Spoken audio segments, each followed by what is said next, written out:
Here we go, our Nursery on Wheels episode Ormoc. So ito po yung client natin. Super guwapo po yan mga buko. Super guwapo po yan. So hindi na po namin mabilang kung pang ilang ano na to. Kung pang ilang order na ito ni sir. So yan. Si kakarga dito. Yan. So, once again, Nursery on Wheels episode Ormoc. Ormoc episode po ito. Ayan.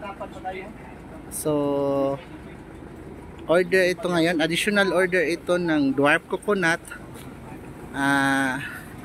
EVX sweet, and then additional puyat. So, marami-rami na yung puyat ni sir. Nasa around 500 pieces na. Ayan. Nursery on Wheels mga bok. Ayan. So kami na po ang pupunta sa inyong mga lugar.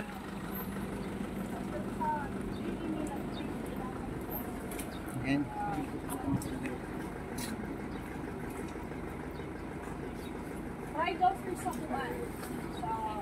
Ayan.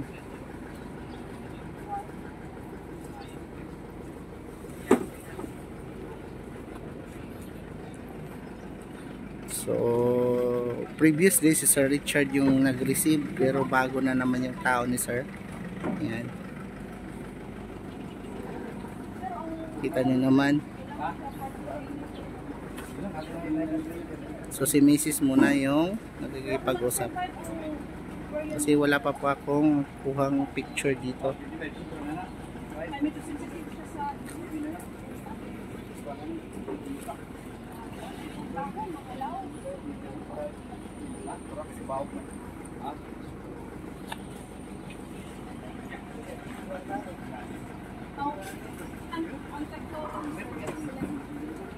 Here we go, Ormoc City once again. Nursery on Wheels here in Ormoc City. Yan. So ito po yung surroundings ni sir. Sobrang dami po ng mga sasakyan dyan, no? Kasi he is converting his I don't know kung ilang hektarya yung tubuhan po niya o sugar cane plantation niya sir. So by this alone, kita nyo naman yung mga sasakyan na pang-ahakot talaga. So isipin nyo na lang kung ilang hektarya po ito. Yan.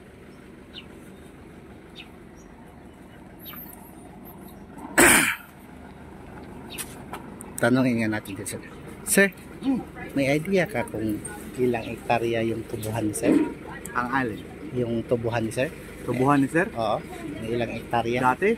Oo. Malaki, dati. Pero ano yun? Corpo. Pero ngayon, Corpo. ano na, fruit trees na kami ngayon. Bali solo na talaga si sir. Solo, sa kanya yung fruit trees, solo na kanya. Okay. Pero idea sir, mga ilang hektarya?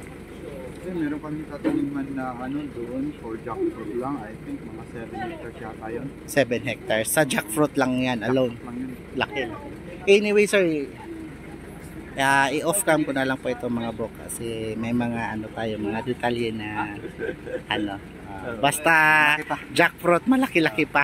Malaki-laki. Pero malaki-laki na po ang naitanim sa when it comes to puyat durian. Ayan. Tapos ito naman additional. So off